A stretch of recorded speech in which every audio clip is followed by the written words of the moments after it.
오늘 본문의 시작은 이렇게 이야기되고 있습니다. 나의 자녀다. 나의 자녀. 자녀된다는 것이 어떤 의미일까요? 지금 이 편지를 읽고 있는 사람들에게 사도 요한이 나의 자녀라고 했었을 때 그 마음이 어떤 마음일까요? 예배드리러 올 때 우리의 마음은 어떠한 마음일까요? 그냥 아무 생각 없이 오시었나요? 우리가 예배를 하나님 앞에 나올 때 우리의 마음이 무엇인가 좀 생각하셨으면 좋겠어요. 그건 무슨 얘기냐면 예배드려 오는 순간 우리의 존재의 의미가 부여된다는 사실.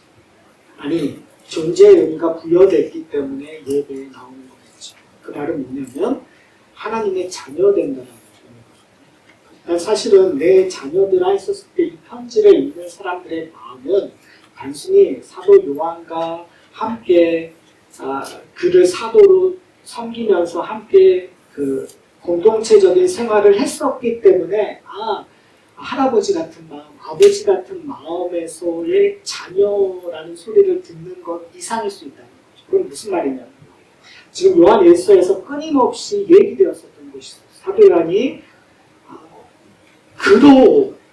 그에게 여기서 그라는 것은 예수 그리스도겠죠. 예수 그리스도에게 듣고 보고 만진 바 된 것을 너에게 전한다고 했어요. 증거한다고 했어요. 예수 그리스도에 관한 것을 증거받아서 이것으로 말미암아 사귐이 코이노니아, 펠로십, 그러니까 교회됨이 공동체됨이 이루어지고 거기에 사귐으로 말미암아 누림이 주어지고요. 그 누림이 풍성하면 풍성할수록 기쁨의 충만함이 이루어진다고 했어요.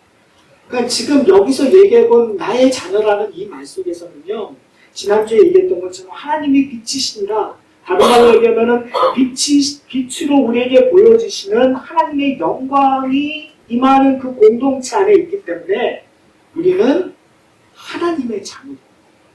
지금 사도 요한이 얘기하는 나의 자녀라는 그 말 속에서는 너희는 하나님의 자녀라는 말이 동일시된다고 주님은 말씀합니다. 그런 의미에서 이 의미를 아시면 이 다음번에 나오는 말들이 되게 힘이 돼요. 왜 그러냐면요. 그 다음에 이렇게 얘기해요. 내가 이것을 너희에게 쓰니. 이 편지의 서신서의 목적에 대해서 얘기하고 있어요. 그 목적이 뭐죠? 너희로 죄를 범하지 않게 하려 합니다. 아멘. 왠지 어색한 의미잖아요. 그렇죠? 그러니까 지금 아주 간단히 얘기하면 너희 자녀들이니까 이 편지를 읽고 나서 우리는 어떠한 결론이 나야 돼? 범죄하지 않아야 돼. 근데 우리는 범죄 하나야 안 하거든요. 우리는 범죄예요. 그러면 이 말을 들었을 때 지난주에 얘기했던 것처럼 우리가 의인이니까 죄인이니까 라는 질문을 하게 되면 우리가 늘 혼돈 속에 있을까? 죄인인가? 의인인가? 죄인인가? 지금 여기서 봤었을 때 나의 자녀들을 빼놓고 이야기를 들으면 길티 필링으로 와요. 근데 너무나 불쌍하게 그 다음에 이 만일이라는 단어가 들어가요. 만일 누가 죄를 범하여도 여기에 누가 들어가는 거죠? 다른 사람 하지 말고 내 이름을 집어넣어요. 만일 홍장석이 죄를 범하여도 아버지께서는 우리에게 대언자가 있으니 곧 의로우신 예수 그리스도시다. 지금 나의 자녀들아 이야기하면서 궁극적으로 하고 싶은 것이 뭐냐면 너희들이 자녀되면 너희들이 하나님이 빛이심을 알게 된 이유는 은혜를 소유하게 된 이유가 어디 있는지 그러니까 오늘 설교를 다 잊어보셔도 돼요. 오늘 설교의 가장 중심은 뭐냐면 은혜의 원천, 복음의 원천이 어디 있냐는 질문. 그러니까 우리는 항상 내가 복음을 알면 범죄하지 말아야 된다. 내가 의롭게 살아야 된다라는 그 공식 속에서 저희들이 있어요. 그러다 보면 이 믿음이라는 것, 우리의 행위라는 것이 다 나 중심적일 수밖에 없어요. 내가 얼마나 굳센 믿음을 갖고 있을까? 내가 얼마나 하나님의 보시기에 의로운 일을 할까? 그러니까 공로사상이라는 것들이 다 자기 중심적이에요. 그러니까 믿음이라든지 신앙이라든지 이런 모든 것을 자기 중심적으로 이해하게 되는 거예요. 그런데 너무나 감사하게도 오늘 만인이라는 이야기로 하면서 누가 죄를 범하였어도 이게 문제는 뭐냐면 이것이 얼마나 큰 문제인지를 우리가 인식하고 있지 못한다. 자, 지난주에 하나님이 어떠하신 분이시라고? 하나님은 빛이시다. 그 빛이라는 것은 단순히 보여지는 빛이 아니라 하나님의 영광의 빛, 거룩을 얘기한다고 얘기했어요. 그러니까 하나님은 거룩하시기 때문에 어둠과 함께 하실 수 있어요? 없어요? 없어요. 문제가 뭐냐면 만일 너희가 죄를 범하면 하나님과 어떻게 돼야 되는 거예요? 교류할 수가 없어요. 하나님과 누릴 수가 없어요. 하나님과 사귐이 없어요. 불가능한 일이에요. 그런데 지금 사도 요한이 우리에게 얘기하는 것이 있는데 그 불가능한 일이 가능하게 되는 이유가 뭐냐면 우리에게 누가 있기 때문이요? 대언자이신 예수 그리스도가 있다. 대언자라는 의미가 뭘까요?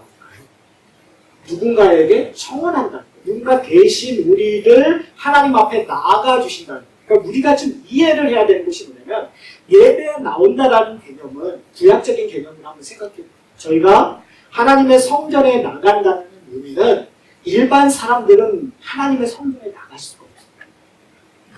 그러니까 하나님의 성전에 나가기 위해서는 누구의 도움이 필요할까요? 제사장들의 도움이 필요해요. 그러니까 하나님의 임재함이 가장 잘 나타나는 곳이 어디죠? 지성소예요. 지성소에는 누구만 들어갈 수 있는지 아세요? 대제사장만 들어갔어요. 제사장들은 지성소에 들어갈 수가 없어요. 선택받은 사람들만 성소에 들어가서 불을 밝히든지 떡을 바꾸든지 그런 일을 하고 정말 지성소 하나님의 임재하심이 들어가 있는 그곳 안에는 오로지 대제사장만 들어가요. 그러니까 사람들은요, 우리같이 그냥 노멀한 사람들은 하나님을 만나기 위해서는 누구를 통해서 나갈 수밖에 없어요. 제사장들을 통해서 나갈 수밖에 없어요. 그것이 이 교회 시대에도 잘못 이해가 되어서 목사를 통해서 나간다든지 천주 같은 경우는 신부를 통해서 나간다든지 스스로 나갈 수 없다고 생각하는 거예요. 근데 종교개혁의 핵심은 뭐냐면 모든 믿는 자는 하나님 앞에 나갈 수 있다 없다. 있다. 왜요? 대언자의 차이. 지금 사도 요한이 우리에게 얘기하고자 하는 것이 뭐냐면 구약에는 제사장이 소위 말해서 짐승을 잡아서 그들의 죄값을 해결한 다음에서야 그들을 하나님 앞으로 끌고 갈 수 있어요. 그런데 신약에서 성경 복음서에서 우리에게 끊임없이 얘기하는 것은 뭐냐면 우리에게 대언자가 있는데 그 대언자는 세상의 빛으로 이 땅에 오셨다라는 거예요. 요한복음에서 얘기하는 거잖아요. 태초에 말씀이 계십니다. 태초부터 계셨던 그 하나님이시기 때문에 하나님이 우리를 끌고 가기 때문에 그 중간에 어느 누구도 필요하지 않다는 거예요. 이게 얼마나 큰 은혜인지 모르겠어요. 그래서 이렇게 얘기해요. 우리에게 대언자가 있으니 곧 누구요? 근데 예수님을 하고 전에 뭐라고 얘기해요? 의로우신 예수 그리스도. 왜 의로우신 예수 그리스도가 필요할까요? 아주 간단히 얘기하면 우리가 의롭지 않아서 그래요. 우리가 의롭지 않기 때문에 하나님 앞에 나가면 어떻게 되는 거예요? 벌을 받을 수밖에 없어요. 그런데 지금 우리가 하나님 앞에 나와서 예배 드릴 수 있는 근거가 누가 우리를 품고 있기 때문이에요. 예수 그리스도가 우리를 품고 있기 때문에 우리가 예수 그리스도 안에서 우리가 발견되기 때문에 이게 참 오묘한 진리예요. 우리는 우리의 죄의 본성은 내가 하나님 앞에 나갈 때 떳떳해지고 싶어요.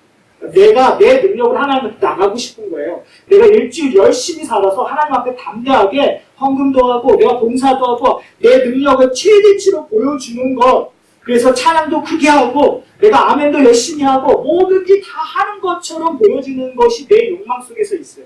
그런데 하나님께서는 그것을 만족하실까요? 안 만족하실까요? 만족하실까요? 정말 죄송한 얘기입니다. 여러분이 아무리 열심히 해요. 여러분의 집을 팔아서 헌금을 해도 그럴 것 같지 않지만 여러분의 인생을 하나님께 다 드려도 여러분은 부족해요. 왜요? 여러분은 완전하지 않아요. 하나님이 만족하지 않으십니다. 그러니까 누가 필요한 거예요? 대환자가 필요한 거예요. 좀 다른 용어로 얘기하면 우리에게 중보자가 필요한 거죠. 그러니까 우리에게 중보자는 오직 한 분밖에 없어요. 예수 그리스도. 그러니까 그 예수 그리스도가 중보자가 되기 위하여 예수 그리스도가 대언자가 되기 위해 중요한 것이 뭐냐면 그는 의로우시라 되는 거예요. 그래서 예수 그리스도의 하나님 되심이 중요해요. 그래서 요한복음은 요한일서와 똑같은 저자잖아요. 요한복음. 그래서 요한복음은 끊임없이 예수 그리스도의 하나님 되심을 선포합니다. 그러니까 성육신이 중요한 것이 뭐냐면 하나님이 이 땅에 오셨다는 거예요. 하나님이 어떤 하나님이 죄가 없으신 하나님이 의로우신 하나님이 이 땅에 오셔서 우리의 죄를 감당하시고 의로우심으로 이 땅에 사셨기 때문에 예수 그리스도가 중보자가 되는 거예요. 그런데 많은 경우 중보의 역할을 하는 사람들, 뭐 선지자라든지 아니면 다른 종교의 신이라든지 하는 것은 결국은 인간이 그 일들을 하는 거죠. 인간이 돌을 닦아서 인간이 무엇인가 깨달음을 통해서 사람들을 끌고 가는 것, 그것이 다른 종교의 체계예요. 그러나 기독교의 체계는 그거와 반대돼요. 인간에게는 아무런 희망이 없어요. 로마서 3장에서 얘기하잖아요. 모든 사람이 어떻게 해요? 죄를 범하였으며, 그렇죠? 하나님의 의를 만족시킬 수 없다는 것이 근본적인 미안이랍니다. 그러니까 여기서부터 시작이 되는 거예요. 모든 이야기의 시작이. 우리가 스스로 하나님 앞에 나갈 수 없다. 그러니 우리에겐 대언자가 필요하다. 그래서 그 대언자가 하신 일이, 의로우심이 드러난 일이 바로 2절에 기록되어 있습니다. 2절에 뭐라고 얘기하면 이렇게 얘기해요. 그는, 예수 그리스도는 우리의 죄를 위한 화목 제물이니 우리만 위할 뿐이 아니요 온 세상의 죄를 위합니다. 그러니까 우리의 죄만, 믿는 자의 죄만 위해서 예수님이 돌아가신 것이 아니라 모든 세상을 위해서 돌아가셨다는 거예요. 이 말을 만민본설로 오해하지 마세요. 이 말은 뭐냐면 인간이 타락한 후에 온 세상이 처해 있는 상황을 얘기하는 거예요. 그러니까 객관적으로 모든 죄를 위하여 인간의 아담의 타락으로 말미암아 벌어진 그 구원의 절망 속에서 해결할 수 있는 것들을 위해서 예수 그리스도가 누구를 위하여? 모든 사람들의 죄를 감당하기 위하여 이 일을 하셨다는 얘기를 합니다. 그래서 이제 조금 로마서에서는 중요한 것이 믿음으로라는 이야기예요. 모든 사람을 위하여 예수님께서 죄를 감당하셔서 죽었지만 그 용서와 구원은 누구에게 주어지는 거예요? 믿는 자들에게 주어진다. 다른 말로 얘기하면 죽었다가 살아난 자. 왜요? 빛을 보고 반응해야 되니까. 이해가 되시는지. 자, 중요한 것은 뭐냐면 2절에 보면 이렇게 얘기해요. 우리의 죄를 위한 화목제물. 여기서 화목제물이 뭘까요? 로마서 3장을 보시면요. 로마서 3장 23절부터 26절에 이렇게 얘기해요.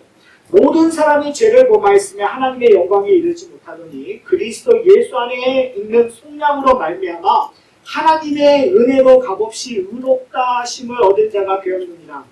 이 예수를 하나님이 그의 피로서 믿음으로 말미암아 화목제물로 세우셨으니 이는 하나님께서 길이 참으시는 중에서 전에 지은 죄를 간과하심으로 자기의 의로우심을 나타내려 하십니다. 화목제물이 나오죠. 로마서에서 얘기하고 있는 그 화목제물. 지금 요한일서에서 얘기하고 있는 화목제물이 똑같아요. 자, 그럼 이 화목제물이 뭘까요? 화목이라는 말이 뭘까요? 이게 그 사전적인 의미를 보면 서로 뜻이 맞고 정다운. 근데 성경은 이런 사전적인 개념이 아니겠지. 그렇지만 그 약간의 결론적인 걸 얘기하는 거예요. 사전적인 의미도 맞아요. 왜요? 우리는 하나님과 화목했었던 존재인가요? 아닌가요? 아니었던 거예요. 하나님과 불화했던, 하나님과 단절했던. 그런데 화목 제물을 드림으로 말미암아 다시 뜻이 맞아지는, 하나님과 다정해지는, 하나님과 사랑을 이길 수 있는 존재로 바뀌어진다는 거예요. 그러나 이 화목이라는 단어의 의미는 사실은 속죄라면 똑같아요. 그러니까 원어적인 의미는 속죄. 그러니까 여기서 쓰여지는 원어적 의미가 속죄인데 이 속죄라는 단어가 쓰여진 곳들을 보면은요, 그 의미가 그 누군가의 죄값을 지불하는 것처럼 보여지는 거거든요. 근데 특별히 히브리서 9장 5절에 보면 이렇게 얘기되고 있어요. 그 속죄라는 단어가 어떠한 장소적인 개념으로 쓰여진데 이렇게요.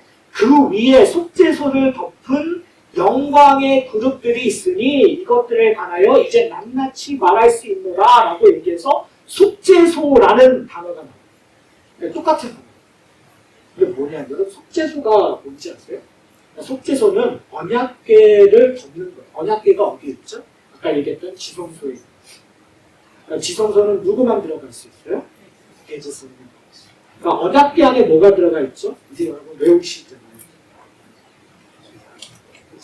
십계명 돌판이 들어가 있고 아론의 쌍난 지팡이가 들어가 있고 무슨 항아리가 들어가 있어요? 만나가 된 항아리가 있어요. 그러니까 그것은 하나님의 임재하심, 하나님이 이스라엘 백성들을 이끌고 가신 이야기인 동시에 사실은 이스라엘 백성들의 죄를 고발하는 내용들, 상징적으로 들어져 있는 거예요. 근데 그것의 덮개를 소위 말하는 속죄소라고 얘기하기도 하고 그 시은자라고도 해요. 그러니까 은혜가 있는 자리. 그러니까 재밌는 거죠. 이 박스 안에 이스라엘의 죄를 고발하고 있는 내용들이 있고 그거를 덮는데 뭐를 덮는 거예요? 하나님의 은혜로 덮는 거예요. 그래서 1년에 한 번씩 속죄일이라는 것이 있는데 그때 대제사장들이 손에서 이렇게 깔랑깔랑 하는 걸 하고 들어가요.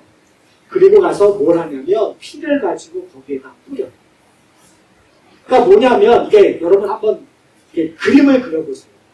죄를 받을 수밖에 없는 형벌을 받을 수밖에 없는 물품들이 있었어요. 근데 그것을 덮어요. 그리고 그것을 은혜라고 얘기해요. 근데 거기다 피를 뿌려요. 그 말은 뭐냐면 이 은혜가 임하기 위해서는 뭐가 뿌려져야 된다는 거예요?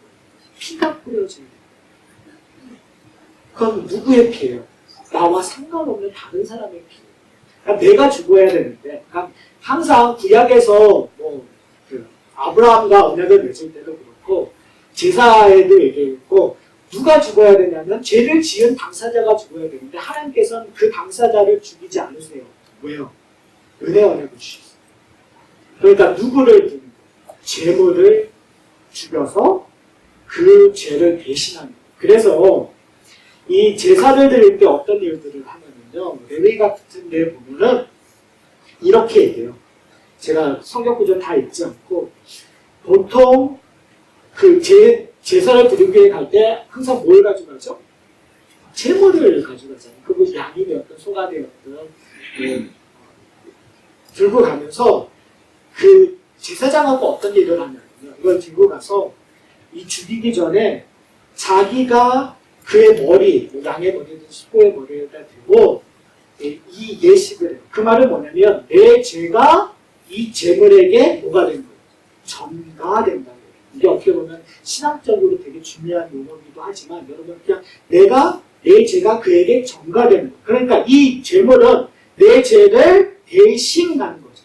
그래서 제사장하고 그 제물을 바친 사람하고 이 양을 잡는 거예요.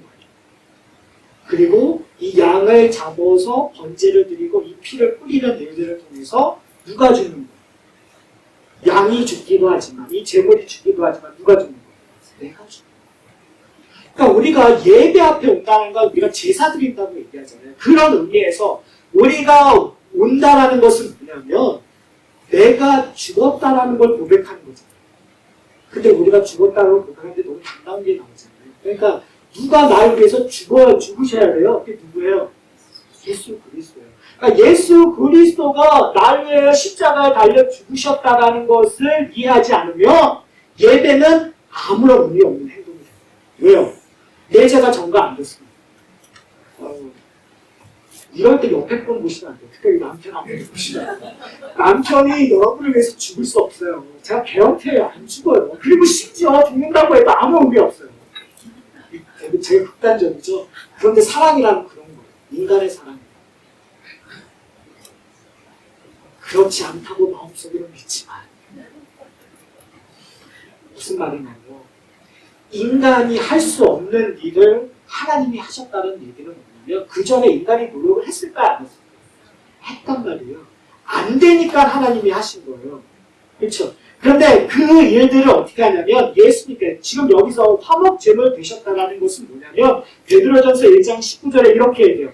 오직 흠이 없고 점이 없는 어린 양 같은 그리스도의 보배로운 피로 된 것이니라. 그렇죠? 여기서 베드로 사도가 얘기하는 거예요. 보라 그러니까 지금 요한복음에서도 얘기하잖아요. 예수님이 가시는 걸 보고 보라 세상 죄를 지고 가는 어린 양을, 이 어린 양이 왜 나오겠어요? 이사야서 53장에서 얘기하고 있는 고난 받으시는 어린 양이 지금 이루어졌다라는 것을 복음서 저자들은 이야기하고 싶은 거예요. 베드로는 얘기하는 것이 뭐냐면 그 어린 양이 어떤 어린 양이냐? 흠이 없는 어린 양이에요.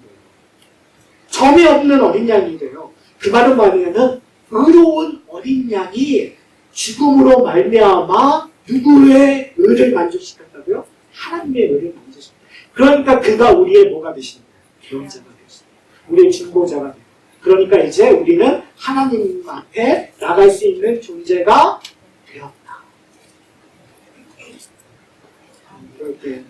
이럴 때 막내를 뛰어넘어서 우리의 이 마음, 심장이 그냥 막 뛰어야 되잖아요. 자, 그런데 우리가 안 뛰는 이유가 뭔지 아세요? 오늘 본문을 자세히 보세요. 3절서부터 이렇게 얘기해요. 우리가 그의 계명을 지키면 이로써 우리는 그를 아는 줄 알 것이요.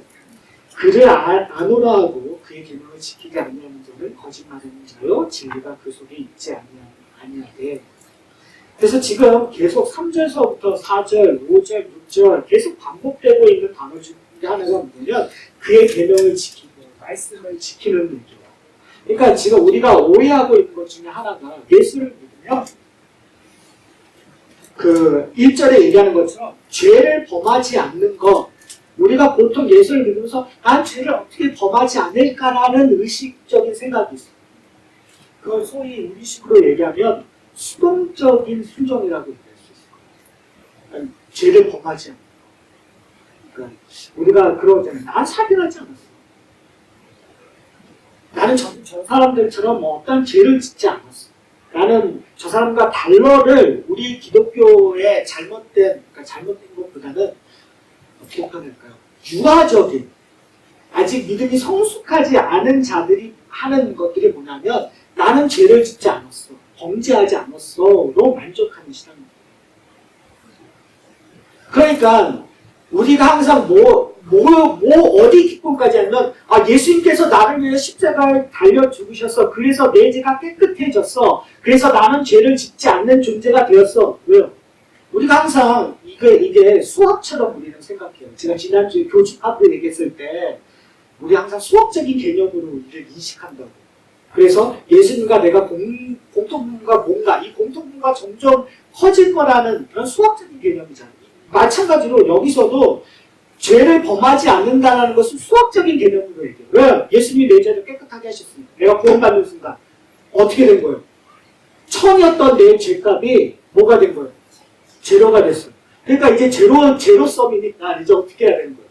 죄를 안 지으면 되는 거죠. 안 지으려고 노력하는 거죠. 근데 이건 복음을 반만 합니다. 지금 이 3절서부터 끊임없이 우리에게 요구되는 것은 뭐냐면 계명을 어떻게 해요? 지키라. 근데 그 계명을 지키라는 것을 뭐와 연관시키냐면 아는 것과 연결시켜요. 보세요. 우리가 그 계명을 지키면 우리가 뭐 하는 거예요? 그를 아는 거라고요. 그를 아노라 하고 계명을 지키지 않으면 거짓말해요. 그러니까 아는 것과 지키는 것은 동일한 것. 그렇다면 아는 것이 높아요. 여기서 얘기하고 있는 아는 것은 단순히 지식을 얘기하고 있는 것입니다. 예수 그리스도가 십자가에 달려 죽으셨다 이런 것들이 아니에요. 누구도 안다고요? 예수님을 누구도 알아요. 좋은 사람일까요? 나쁜 사람일까요? 사탄도 안 돼요. 예수님은 하나님이신 분 사탄도 안 돼요. 그러니까 중요한 것은 아는 것이 중요한 것이 아니라 아는 것이 뭐냐는 거예요. 결국은 아까 읽었던 로마서 3장에서도 믿음으로라는 표현입니다. 그러니까 결국은 아는 것은 믿음이라는 거예요. 그러니까 믿음이 있는 자는 뭐 한다고요? 계명을 지킨다. 그러니까 여기서 이제 우리가 하나 좀 조금 오해하지 않고 넘어가야 되는 것이 이 계명이라는 것이 뭐냐고 설명을 6절에 이렇게 얘기해요. 그 안에 산다고 하는 자는 뭐요? 그가 행하시는 대로 자기도 행할지니라. 그래서 여기서 얘기하고 있는 건 말씀을 지킨다라는 건 궁극적으로 계명을 지킨다라는 것은 궁극적으로 뭐예요? 예수 그리스도 안에 산다는 거예요. 근데 예수 그리스도 안에 산다라는 것은 궁극적으로 뭐 하는 거예요? 예수 그리스도가 행하셨던 것을 행하는 거예요. 자, 그렇다면 우리가 복음을 제대로 이해한다면 죄로섬을 하는 것이 아니라, 죄를 짓지 않는 것이 아니라 뭐 하는 거예요? 행하는 거예요. 뭘 행하는 거예요? 그리스도의 일을 행하는 거예요. 그러니까 이 말은 뭐냐면 이거는 공로적인 개념으로 하면 자꾸 뭘 쌓으려고, 나 예수 그리스도를 했던 걸 쌓았다라고 생각하는데 그 개념이 아니라 그리스도를 닮아가는 거예요. 그러니까 아까 얘기했던 것, 지난주에 얘기했던 것처럼 예수 그리스도의 산 안에 들어가서 하나님이 빛이시라는 것을 내가 깨달으면 깨달을수록 내가 하나님과 공유하는 교집합이 커지는 거예요. 그래서 이 믿음이라는 거, 로마서 3장 5절에서 얘기하고 있는 믿음으로 말미암아라고 했을 때 그 믿음은 어디에 근거하냐?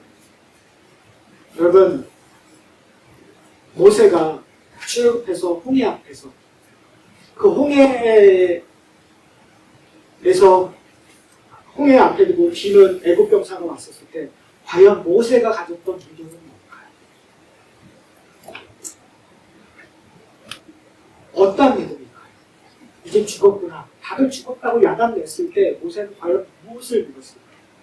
하나님 이 막대기로 지팡이로 치라고 했을 때 과연 이 홍해가 갈라졌을까 안 갈라졌을까에 대한 믿음은 결국은 어디로부터 오는 걸까요? 저는 그 믿음은 모세의 확신이나 모세의 그 대단한 것이 아니라 사실은 그 믿음의 시작은 어디서 시작이 돼요?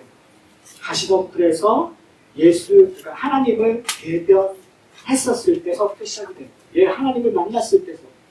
그러니까 결국은 하나님을 만났을 때 그로부터 내가 뭐예요? 내가 무너져 버리는 거예요. 내가 갖고 있는 걸 놓아지는 거예요. 내가 누구를 의지하게 되는 거예요? 하나님을 의지하게 되는 거예요. 믿음이라는 건요. 그런 의미에서 참 로마서 3장 25절에 이렇게 얘기해요. 화목제물로 세우셨으니 이는 하나님께서 길이 참으시는 중에 전에 지은 죄를 간과하심으로 자기의 의로우심을 나타내십니다. 이게 참 한국말이 좀 어려운데 이런 거예요. 지금 예수 그리스도 화목제물로 하심으로 말미암아 뭐가 나타났다고요? 하나님의 의가 나타났어요. 근데 의를 나타내시기 위해서 하나 거쳐가야 되는 것이 있는데 그것이 뭐냐면 죄에 대한 문제, 인간이 가졌던 그 죄의 문제를 해결해야 돼요. 근데 여기 단어를 뭐라고 하냐면 간과함으로 표했어요. 이게 무슨 말이냐면 그냥 딱 들으면 간과한다는 것이 그냥 대충 봐준다라고 하는 것처럼 보이잖아요. 근데 이 원어적인 개념은 건너 뛰어넘는다는 개념. 이 건너 뛰어넘는다는 개념은 뭐를 우리가 이해해야 되냐면 하나님의 의가 어떻게 이해되냐면 이거와 똑같아요. 여러분 6월절 어떤 일이 일어나죠? 건너 뛰어난다. 패스오버잖아요. 그러니까 6월절 때 어떤 일들이 일어났죠? 동일해요. 모든 사람들에게 하나님께서 예언된 재앙이 있었어요. 그것이 뭐죠? 장자들은 죽는다. 모든 사람들이. 그런데 그것을 믿는 사람들만 집안의 장자들이 살아났어요. 어떻게 살아났죠? 문설주에 양의 피를 했었어요. 양의 피가 중요한 게 아니에요. 맨날 양의 피 중요한 그 문설주 자리가 어떻고 거기에 무슨 피가 그거 중요한 거 아니에요. 중요한 건 그걸 누가 요구하신 거예요? 하나님이 요구하신 거예요. 그러니까 중요한 건 왜 하나님이 요구하셨냐는 거예요. 그리고 성경에서는 재밌는 게 죽음의 신이 그것을 어떻게 해요? 양의 피가 있었을 때 어떻게 했다고요? 패스오버, 건너뛰었다고 얘기해요. 우리가 고민해야 되는 것은 왜 건너뛰었냐는 거예요. 양의 피가 무서우세요? 양의 피가 무슨 그 마귀들 이렇게 부족처럼 무서워서 이렇게 도망가게끔 하는 거예요? 아니요. 양의 피가 상징하고 있는 내용이 있는 거예요. 아까 얘기했던 것처럼 피가 흘려졌을 때는 누구의 죄를? 그 사람의 죄를, 그 장자가 죽어야 되는데 누가 대신 죽은 거예요? 6월달에는 양이 대신 죽은 거잖아요. 그 대신 죽었기 때문에 그 죽은 거를 보고 뛰어넘은 거란 말이에요. 이해가 가세요? 그러니까 지금 이 로마서에서 얘기해주고 싶은 건 뭐냐면 예수 그리스도의 피를 보고 하나님께서 그것을 뛰어넘으셨다라는 거예요. 그리고 하나님께서 그것을 뭐래요? 자기의 의로 나타내셨다. 사랑하는 여러분, 우리가 선하게 산다는 것은 예수 그리스도가 나를 위해 십자가에 달려 죽으셨다는 것을 아는 것만이 중요한 것이 아니라 그가 죽으셨다라는 그것이 나에게 어떤 의미로 와는가를 이해해야 그래야 헤맬 수 있는 거예요. 그러면 이 모든 공로가 누구에게 있는 거죠? 살았어요. 장자가 살았어요. 그 장자가 산 것은 누구의 공로예요? 양의 피를 바른 부모의 공로인가요? 아니잖아요. 하나님의 은혜로부터 시작이 되는 거죠. 그러니까 우리가 지금 어떤 일을 행하는 일들의 시작은, 우리가 선한 일을 하는 거의 시작은 그 원인은 어디로부터 시작이 되는 건가요? 다른 말로 얘기하면 우리의 믿음의 원인은 누구의 믿음이에요? 예수 그리스도입니다. 하나님의 은혜로부터 시작이 됩니다. 사랑하는 성도 여러분, 오늘 본문을 통해서 사도 요한은 우리에게 얘기해요. 나의 사랑하는 자녀들아. 그리고 이것을 쓰는 이유는 너희로 하여금 뭘 원한다고요? 죄를 범하지 않기를 원하는 거예요. 근데 죄를 범하지 않기 위해서 너희들이 깨달아야 될 것이 뭐냐고 얘기하면 뭐예요? 하나님의 은혜예요. 죄를 범하지 않는 것, 죄를 짓지 않기 위해서는 우리가 깨달아야 되는 건 내가 어디로부터 왔는가를 이해하셔야 돼요. 나의 아비는 마귀였고 거기에서 사망의 권세에서 자라났던 나를 하나님께서 예수 그리스도의 십자가로 말미암아 생명의 권세 아래로 옮겨서 이제는 영생을 소유했다는 사실을 알아야, 지식적으로 아는 것이 아니라 내가 그것을 내 삶 속에서 인정하고 깨달아야, 그래야 뭐가 나오는 거예요? 죄를 짓지 않는 일들, 내가 하나님이 원하시는 일을 행하는 일들도 나온다는 거예요. 이제 설교를 마치려고 합니다. 여러분은 어떠한 삶을 살고 계십니까?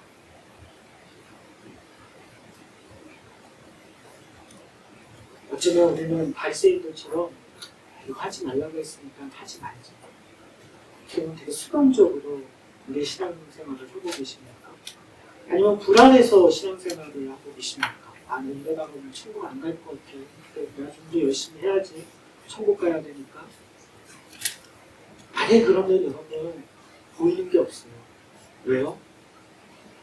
내가 천국 안 가고 안 가고를 나 중심적으로 생각하다 보면 언제든지 100%로 흔들 수밖에 없어요. 우리가 붙잡아야 되는 것은 지금 사도 요한이 우리에게 이야기하고 있는 것처럼 너의 대언자가 누구냐는 거예요. 신앙생활을 할 때, 내가 신앙생활의 여정을 걸을 때 너와 함께 계시는 자가 누구냐는 거예요. 너의 이름의 명패에 너는 뭐를 쓰고 있냐는 거예요. 우리는 많은 경우 신앙생활하면서 뭐뭐뭐 누구누구라고 쓸 때가 참 많아요. 그것이 직분이 될 수 있고 내 믿음의 토대일 수도 있고. 그런데 지금 사도 요한이 얘기하고 있는 것은 뭐냐면 너희 대원자이신, 너희 중보자이신, 너를 사망에서 끌고 오신 예수 그리스도의 이름을 쓰라는 거예요. 예수 그리스도가 너희 구주라는 것을 깨닫는 거예요. 그때 너희 삶이 변합니다. 왜요? 거기에 은혜의 시작이고 거기가 은혜의 끝이기 때문에 예수 그리스도가 우리를 위한 십자가에 달려 죽으셨다는 것을 안다면 우리의 삶은 5절에서 얘기한 것처럼 이렇게 얘기되고 있습니다. 누구든지 그의 말씀을 지키는 자는 하나님의 사랑이 참으로 그 속에 온전하게 되었나니 이로써 우리가 그 안에 있는 줄 아노라. 그리스도의 십자가의 능력을 아는 자들, 그리스도의 부활을 소망, 그리스도의 부활의 능력을 깨닫는 자, 다른 자들이 아니라 그리스도 안에 있는 자들.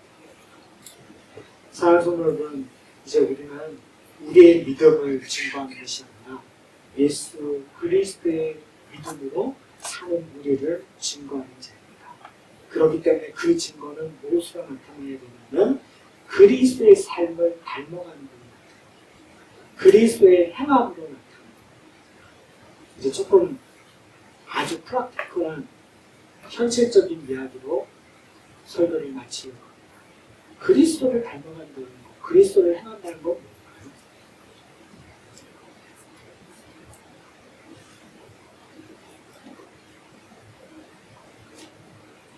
단언컨대 우리가 생각하는 거와 반대입니다. 우리는 저희 아들, 오늘 아들, 딸하고 또 얘기를 했지만 젊었을 때는 자기가 생각하고 있는 야망, 자기가 바라는 것들을 이루는 거예요. 그것을 통해서 뭔가 하나님 앞에 뭔가 보여주는 거예요. 그것이 하나님 예수님이 원하시는 거고 예수님을 따라가는 삶이라고 오해할 때가 참 많은 거예요. 그런데 예수님은 그런 삶을 안 사셨어요. 성경을 조금만 읽어도 예수님이 사셨던 모습들이 나타나죠. 근데 그 모습들은 우리가 가기 싫어하는 길, 두려운 길, 어려운 길. 그래서 카피하는 것조차 버거울 때가 있어요. 그래서 저희들이 뭐 게이블레이크로 가는 길을 읽는다든지 헨리 나운의 책을 읽는다든지 급진적 제자론이라는 책을 읽었을 때 읽을 때는 되게 좋은데 묵묵하잖아요. 내가 못하고 있는 거, 답답하는 나의 모습. 여러분 그때 좌절하지 않으셨으면 좋겠어요. 오늘 사도 요한이 내 자녀라고 얘기하는 말은 이런 말이에요. 바로 예수님 쫓아가는 거 쉽지 않은 거 알아요. 그런데 쉽지 않을 때 누가 함께 하시냐고요? 예수 그리스도가 함께 해주실 거야. 그러니까 힘내. 또 일어나. 그러니까 참 재밌잖아요. 긍정적인 얘기하고 만일 너희가 그거 못하면 걱정하지 마라. 너의 대언자가 있으니까. 중요한 건 뭔지 아세요? 우리는 그게 그냥 그건 성경에서 얘기하는 거야. 그건 성경적인 진리야. 성경은 나하고 세상에서 사는 성경, 그건 교회에서만 얘기하는 거고. 그건 그냥 교회에서만 얘기하고 하지 마. 그건 그냥 글자적인 진리야. 라고 우리가 무시해버리는 것이 더 문제란 말이야. 해보지도 않고. 하려고 노력도 하지 않고 시도도 하지 않는 그런 것들이 더 문제라고 생각해요. 사랑하는 성도 여러분, 야산학교의 공동체 여러분들은 바보가 됐으면 좋겠어요. 안 되는 거 하는 게 바보잖아요. 왜요? 그 바보를 누가 위로하고 계십니까? 예수님이 위로하고 계십니다. 좀 바보 같은 짓 하면서 살았으면 좋겠어요. 안 되는 거 뻔히 알면서 하는 거. 그러다 보면요, 대단하고. 그것이 성경의 증거예요. 안 되는 줄 알았는데 대단하고요. 그 대단하는 것을 서로 나누는 것. 그것이 지금 요한이 첫 번째, 요한일서 1장에서 얘기했던 거예요. 내가 듣고 보고 만진 것들을 너에게 전하노라. 우리 공동체가 그랬으면 좋겠어요. 불가능했던 것이 하더니만 됐더라. 목사님 1000번 하니까 됐어요. 지금 1000번 정도는 해봐야죠. 그거 한두 번 해놓고 안 된다고 하면 안 되잖아요. 저리고 제 얘기하는 거예요. 그랬으면 좋겠어요. 좀 여러 번 하고 안 되면 안 되는 대로 나누고 되면 되는 대로 나눠서 그리스도가 이루어주신 것들을 풍성히 누리는 저와 여러분들이 되시기를 소원합니다. 우리 함께 기도하시기를 소원합니다. 그리스도가 우리의 대언자 되신다는 것, 중보자 되신다는 것이 얼마나 큰 은혜인지를 다시 한번 기억하는, 그래서 하나님 그것을 놓치지 않게 해주십시오라고 우리 함께 기도하시겠습니다.